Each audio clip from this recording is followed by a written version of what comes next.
Raoult flow का statement सबको याद है, partial vapour pressure of each component in liquid solution is directly proportional to mole fraction of that component. P a equal to होगा p dash a चाहिए और P b हो गया p dash b चाहिए। According to Dalton's law of partial pressure, p total is the sum of partial pressure of p a and p b. P a p dash a चाहिए plus P B, ठीक। हमको बताया चाई B plus चाई ए equal to 1 होता है, तो इसका मतलब किसी एक की वैल्यू निकालनी होगी तो 1 माइनस कर देंगे,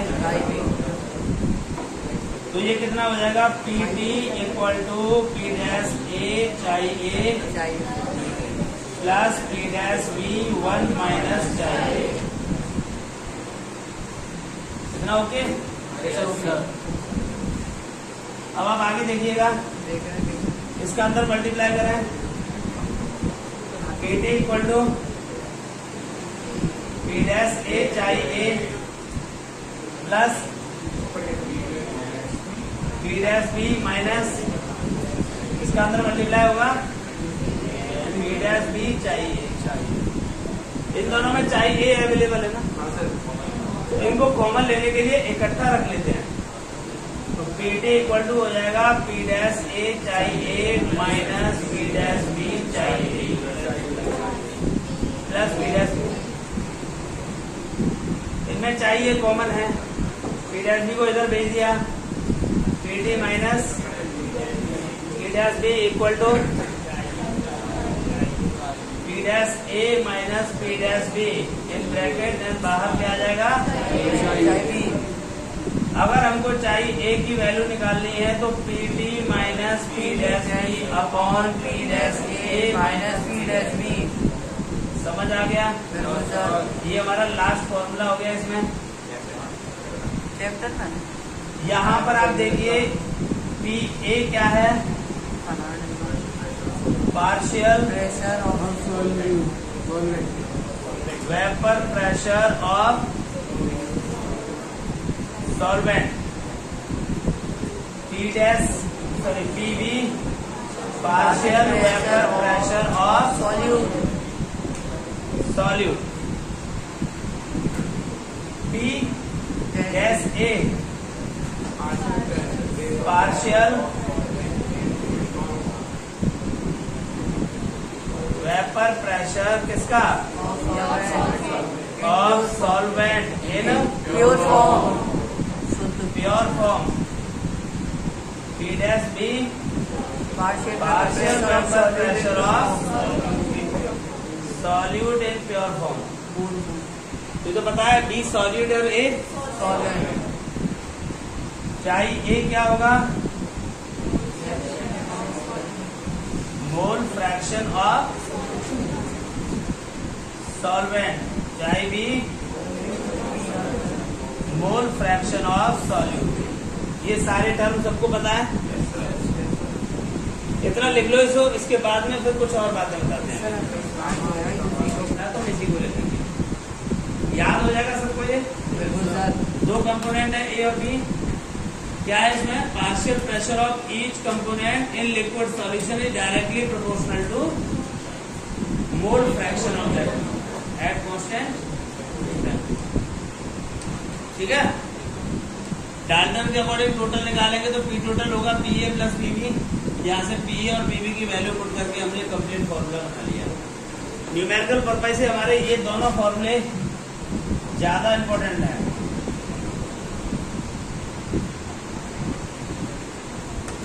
ठीक है। सबसे ज्यादा इन्हीं दोनों फॉर्मूले की हमें रिक्वायरमेंट होगी।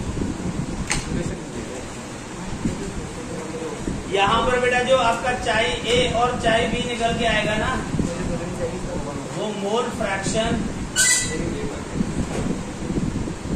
इन लिक्विड फेज है, तो इसको हम लोग और क्या कह सकते हैं, लिक्विड फेज कंपोजिशन। क्या कहेंगे बेटा, mole fraction in liquid phase. अच्छा, एक दूसरा होगा मामा गामा ए और गामा बी, मामा नहीं गामा, ये होता है इसका फेज कंपोजिशन, उसे कैसे निकालेंगे? गामा ए इक्वल टू होगा बेटा p a upon p total, gamma b होगा p b upon p total.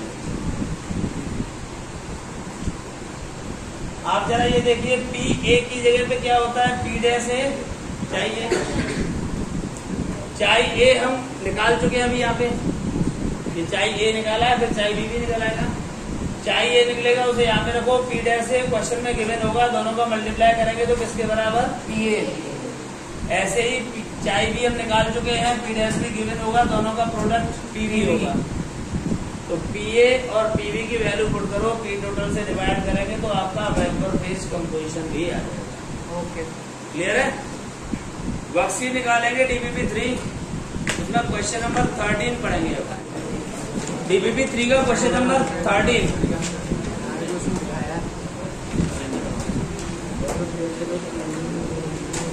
Yuvansh बताओ, 13 में गिवन क्या है? Vapour pressure of chloroform and methylene chloride, दो दे रखे हैं बेटा, मान लेते हैं यहाँ पे पीए दे रखा है, let CH Cl3 equal to a और CH2 Cl2 इक्वल टू पीए और पीबी दे रखा है, ए और बी हमने मान लिए। क्लोरोफॉर्म का प्योर फॉर्म में वेपर प्रेशर, प्योर फॉर्म में वेपर नंबर क्या फॉर्मूला बेटा? प्योर फॉर्म में वेपर प्रेशर क्या होता है? कितना है? 200 mmHg गिवन है ना इसमें क्लोरोफॉर्म का। आगे और क्या है? 415 mmHg किसका है? दूसरे वाले का, वो पी डैश। 415 mmHg आप पहचान पा रहे हैं इसको? उसमें लिखा हुआ है साफ साफ, vapour pressure of chloroform and dichloromethane at इतने आर इतने इतने, मतलब ये प्योर कंपोनेंट का दिया हुआ है। Calculate the vapour pressure of solution, क्या होगा भैया? Vapour pressure of solution symbol क्या है? PS. Vapour pressure of solution, अभी तो फॉर्मूला भी नहीं हटा यहाँ पे। टी टोटल किसका होगा? सारे कंपोनेंट को मिला के, मतलब सॉल्यूट और सॉल्वेंट को मिला के टी निकालना है। आगे प्रिपेयर्ड बाय मिक्सिंग इतने ग्राम क्लोरोफॉर्म, ये क्या है? 25.5। क्लोरोफॉर्म को क्या माना तुमने? ए, तो वेट ऑफ ए कितना है? 25.5 ग्राम। वेट ऑफ बी 40 ग्राम। क्लोरोफॉर्म का मोलर मास बताओ।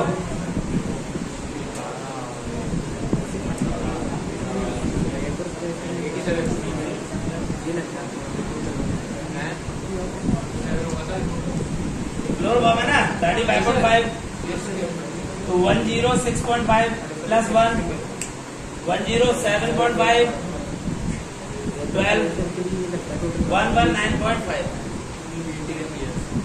दोनों के मोलर मास निकाल दिए। अब जरा फॉर्मूले की तरफ देखो और मुझे बताओ कौन सा काम करेगा इसमें?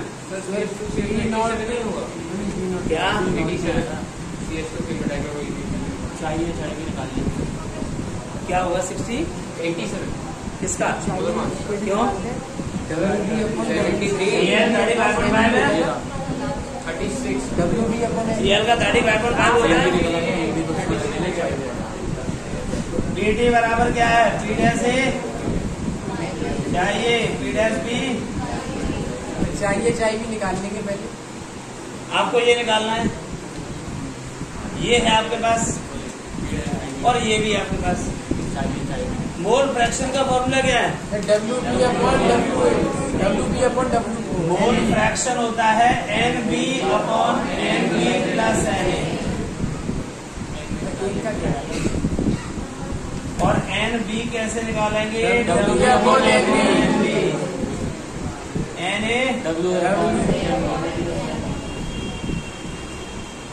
तो बेटा NB निकाल लेंगे WB और NB को यूज करके, NA निकालेंगे WA और MA को यूज करके। ये दोनों क्लियर? इनको आप इसमें पुट करिएगा। चाई B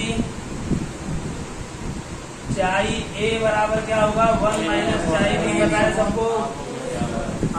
तो आपने चाई B निकाल लिया, उसको यहाँ पे पुट करके चाई A। तो ये दोनों चीजें हो गई। ये आपके पास है। BD निकल आएगा। कोई शक? पक्का है? अब और आगे बढ़ते हैं। वो कह रहा है वेपर फेज कंपोजिशन। तो आपको ये दोनों गामा निकालने हैं, गामा A और गामा B। तो गामा किसके बराबर है? PA/PD। और PA किसके बराबर होता है? PA बराबर होगा P'। चाहिए तो आपने निकाला यहाँ से। और PB समझ में आ रहा है? तो PA और PB निकाल के यहाँ पे पुट करेंगे और PT का डिवाइड करके वेपर फेज कंपोजिशन निकालेंगे। तो ये हमारा पूरा क्वेश्चन कंप्लीट हो गया, हो जाएगा। बताओ कोई शक? जाएगा वो माइनस से माइनस।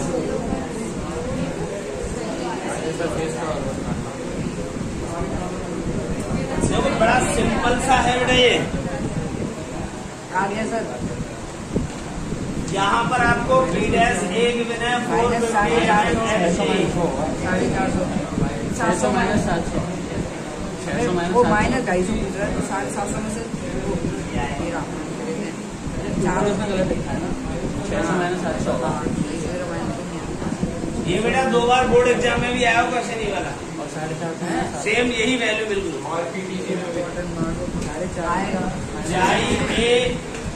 चाई B ये निकाल लें। तो कौन सा हो गया? लिक्विड फेज कंपोजिशन हो गया। और क्या निकालना है? Gamma A।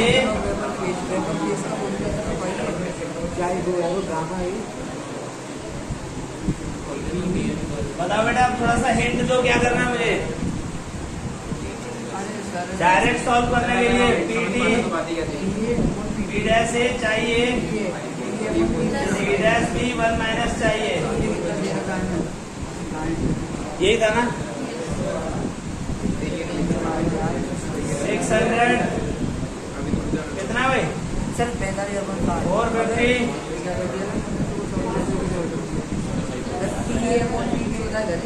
प्लस 700। सब यूज कैसे करना है? 1 माइनस चाहिए। क्या हुआ? सर 0.3 आ रहा है क्या? 450 चाहिए प्लस क्या निकालना है? तो 0.3 भाई ये काम आया पहली बार। ये माइनस का है, ये प्लस का है। कितना बचा? 250 काय में माइनस का बच रहा है ना। फिर क्या करोगे आप इसको?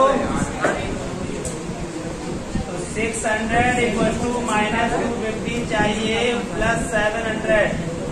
एक्सचेंज ऑफर चल रहा है। 600 को उधर भेजो और चाहिए वाले टर्म को इधर लाओ। इधर लाओगे तो ये प्लस में इक्वल टू, ये उधर जाएगा तो माइनस में 100/250। कितना आएगा भाई? चाहिए और काम में बाकी चाहिए भी कितना हुआ?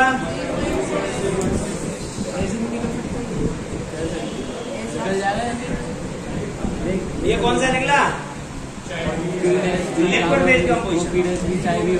चाहिए हमारे दोनों क्लियर हो गए। अब आप निकालोगे PA और PB, उनको रखोगे गामा वाले फॉर्मूले में। आपका पेपर दे बोलो।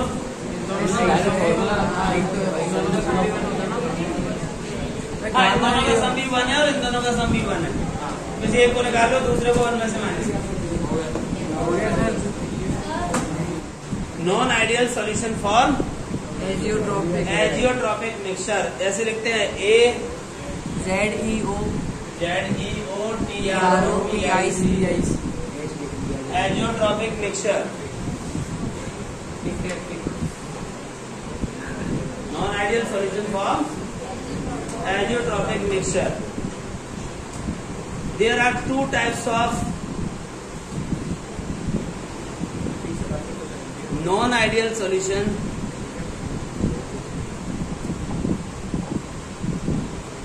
There are two types of non-ideal solution. Number one, minimum boiling azeotrops. Minimum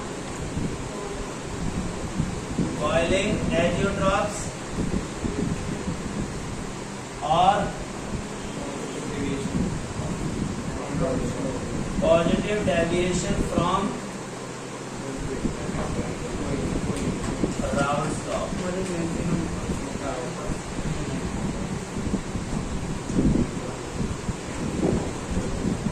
दूसरे होते हैं मैक्सिमम बॉइलिंग एजियोट्रॉप्स और negative deviation from Raoult's law.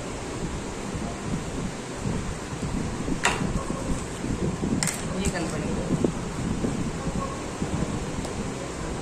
कितने होते हैं बेटा? To types of solution. एक तो हो गया मिनिमम बॉइलिंग, एक होता है मैक्सिमम. अभी थोड़ा ब्रॉड टॉपिक है तो अच्छे से खुले दिमाग से समझना होगा इसको. हम कल पढ़ेंगे. थोड़ा सा आइडिया लेते हैं, अभी पढ़ेंगे कल. लिख कर लेंगे भले ही, लेकिन थोड़ा सा इसके बारे में आइडिया लेते हैं. इनको तो हटा दूं, लिख गया ये तो रह गया. देखिए आपके पास मैंने बताए थे लिक्विड लिक्विड सॉल्यूशन. कौन से? जब लिक्विड लिक्विड सॉल्यूशन बनते हैं तो दोनों ही कंपोनेंट आपके वॉलेटाइल होते हैं, सॉल्यूट भी और सॉल्वेंट. दोनों को मिलाने से उनके बीच में इंटरेक्शन होता है तो टू टाइप्स ऑफ सॉल्यूशन बनते हैं. एक होते हैं आइडियल और दूसरे होते हैं नॉन आइडियल. आइडियल कौन से होंगे? जिनमें solvent solvent, solute solute. Particle में जो फोर्स ऑफ अट्रैक्शन है वो सॉल्यूट और सॉल्वेंट के बराबर हो, मतलब मिलाने से पहले और मिलाने के बाद. और मिलाने के बाद फोर्स ऑफ अट्रैक्शन में कोई चेंज ना आए तो वो है आइडियल. और आ जाए तो जैसे मैंने कल आपको एग्जांपल बताया था, हेक्सेन और हेप्टेन दोनों ही एल्केन है. ये भी नॉन पोलर है, ये भी नॉन पोलर है. तो लंडन डिस्पर्जन फोर्स है इनमें मिलाने से पहले. मिला दोगे तब भी नॉन पोलर ही रहेंगे, तो मिलाने के बाद भी इनमें. तो इसका मतलब मिलाने से पहले जो फोर्स था वही मिलाने के बाद रहेगा. तो ये है आपका आइडियल सॉल्यूशन. इसी वजह से राउल्ट्स लॉ को फॉलो करो.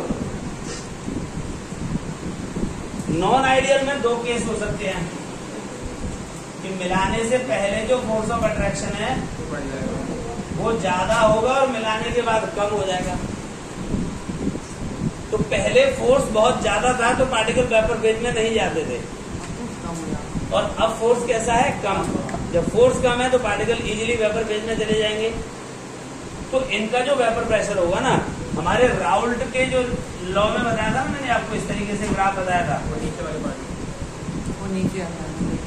तो इनका फोर्स कम होने से ज्यादा वेपर फेज में जाएंगे. ज्यादा वेपर फेज में जाएंगे तो वेपर प्रेशर बढ़ जाएगा. तो बढ़ेगा तो फिर इससे ऊपर आएंगे. इसमें नीचे आएंगे. राउल्ट लॉ वाले से ऊपर है. ऊपर बढ़ना क्या होता है? पॉजिटिव. नीचे गिरना नेगेटिव. तो इसका मतलब इसे हम क्या कह देते हैं? Positive deviation. Positive deviation. समझ में आया? वेपर प्रेशर बढ़ गया, इसी वजह से क्या हुआ? Positive deviation. ये बात क्लियर है? और आपको अच्छे से पता है कि जो बाप का प्रेशर होता है उसके आगे बीपी अच्छे अच्छों का डाउन हो जाता है.